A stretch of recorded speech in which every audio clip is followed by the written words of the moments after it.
മാളു, നീ കുട്ടി അറിയുന്നത് കേൾക്കുന്നില്ല? നീ ഇപ്പൊ ഏത് ലോകത്തായത്? ആരും പ്രസവിക്കാത്ത പോലെ നമ്മളൊക്കെ പ്രസവിച്ചിട്ട് തന്നെ ഇങ്ങോട്ട് വന്നത്. നിനക്ക് സന്തോഷം ഉണ്ടായാലല്ലേ കുട്ടിക്ക് വല്ല പാലോ എന്തെങ്കിലും കിട്ടത്തുള്ളൂ. നീ എന്തിനാ ഈ കാണിക്കുന്നത്?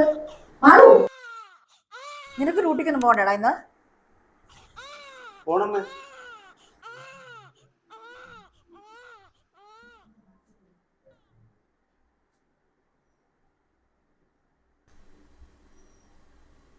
പെറ്റ പെണ്ണ് പുറത്തേക്കൊന്നും ഇറങ്ങാൻ പാടില്ല കേട്ടോ.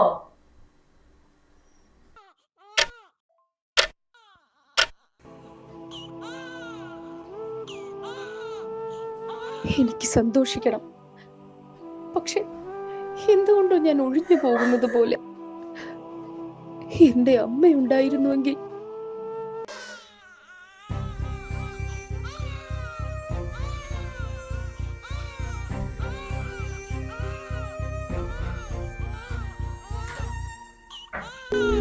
എന്താണ് നീ എന്റെ കൊച്ചിനെ ചെയ്യുന്നേ? നീക്ക് ഭ്രാന്താണോ? എല്ലാവരും പറയുന്നത് ശരിയാ, എനിക്ക് മുഴുത്ത ഭ്രാന്താ.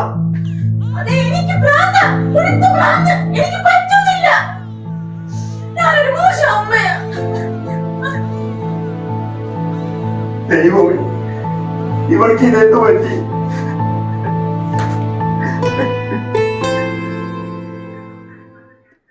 കണ്ണൂർ തളിപ്പറമ്പിൽ 2 മാസം പ്രായമുള്ള കുഞ്ഞിന്റെ മരണത്തിൽ അമ്മ അറസ്റ്റ്. പ്രസവാനന്തര മാനസിക പ്രയാസങ്ങളാണ് കൊലപാതകത്തിലേക്ക് എത്തിച്ചതെന്നാണ് പോലീസ് പറയുന്നത്.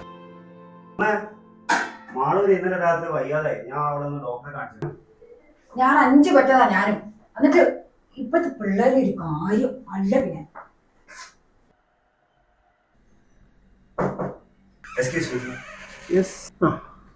പറഞ്ഞു സാറേ, ഇവള് എപ്പോഴും ഒറ്റയ്ക്ക് ഇരിക്കുന്നത്, ഒന്നും മിണ്ടുന്നില്ല, പിന്നെ കുട്ടീനെ ഒന്നും തീരെ ശ്രദ്ധിക്കുന്നില്ല. അങ്ങനെ എന്തൊക്കെയോ ബുദ്ധിമുട്ട്. ഡെലിവറി കഴിഞ്ഞിട്ട് ഇപ്പോൾ ഒരു 1.5 മാസമായി. അതിൻ്റെ ബുദ്ധിമുട്ടാണ് സാർ. ഓ, മാളു അങ്ങനെയല്ലേ പേര്? വരുണല്ലേ? വരുണ ഇത് പ്രസവം കഴിഞ്ഞ സാധാരണ എല്ലാ യുവതികളിലും ഇപ്പോൾ കണ്ടുവരുന്ന ഒരു പ്രവണതയാണിത്. അധികം പേടിക്കേണ്ട കാര്യമൊന്നുമില്ല. നമ്മൾ ബേബി ബ്ലൂസ് ഒക്കെ ഞങ്ങളുടെ ഭാഷയിൽ ഇത് പറയും. പിന്നെ അതൊരു പോസ്റ്റ് പാർട്ടം ഡിപ്രഷനിലേക്കൊക്കെ പോകാം, അതിനുശേഷം സൈക്കോസ് ലെവലിലേക്കൊക്കെ പോകാൻ പറ്റുന്നവരിതാണ്. പക്ഷേ ഇപ്പോൾ തന്നെ നിങ്ങളിത് കണ്ടെത്തിയത് കാരണം നമുക്ക് സന്തോഷകരമായിട്ട് ഇത് പരിഹരിക്കാം. നിങ്ങൾക്ക് തന്നെ പരിഹരിക്കാം. പറഞ്ഞ് മനസ്സിലായോ? അപ്പോൾ നന്നായിട്ട് മാളുവിനെ നമ്മൾ കെയർ ചെയ്യുക. പ്രസവം എന്നൊക്കെ പറയുന്നത് അത് സുഖപ്രസവമല്ല. പിന്നെ കുഞ്ഞിനെ മുറിയൂട്ടൽ ഒത്തിരി പാടുള്ള കാര്യങ്ങൾ നമുക്കതിനെക്കുറിച്ച് അറിയാത്തതുകൊണ്ടാണ്. അവരുടെ വിഷമങ്ങളെ നമ്മൾ കൂടുതൽ മനസ്സിലാക്കുക, തുറന്ന് പറയുക. മാളു ഭർത്താവിനോടോ ഏറ്റവും അടുത്ത സുഹൃത്തിനോടോ അല്ലെങ്കിൽ വീട്ടുകാരോടെങ്കിലും കാര്യങ്ങൾ തുറന്ന് പറയുകയും തുടക്കത്തിൽ അതിനെ കണ്ടെത്തി നമുക്ക് ഈ തുടക്കത്തിൽ തന്നെ ഇത് പോകുന്ന രീതിയിലേക്ക് നമുക്ക് ഇത് എത്തിക്കാൻ പറ്റും. അപ്പോൾ രണ്ടുപേരും അത് ശ്രദ്ധിക്കുക.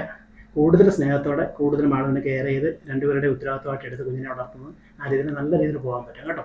വിഷമിക്കേണ്ട. എന്താവശ്യം ഉണ്ടെങ്കിലും വന്നോളൂ. Okay okay, thank you sir.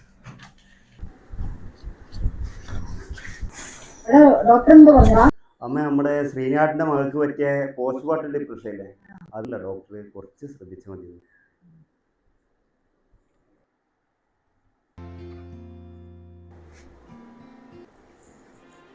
സാരല്ല മോളെ, എല്ലാം ശരിയാവും കേട്ടോ. നീ വിഷമിക്കൊന്നും വേണ്ട മോളെ. കുഞ്ഞിനെ ഇങ്ങ് താടാ. ഞാൻ ഇവിടെ കിടത്താമേ. എന്നാ ആയിക്കോട്ടെ മോളെ, നീ കുറച്ച് നേരം വിശ്രമിച്ചോ. ഒരു കുഞ്ഞു ജനിക്കുമ്പോൾ ഒരമ്മയും പുതുതായി ജനിക്കുന്നു. അവളെയും മനസ്സിലാക്കുക.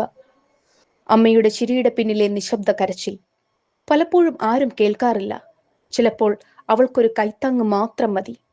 ഒരു കുഞ്ഞിനെ പോലെ അമ്മയെയും ശ്രദ്ധിക്കൂ.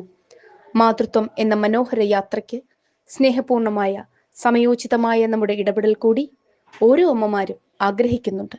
അവർ അതർഹിക്കുന്നുണ്ട്.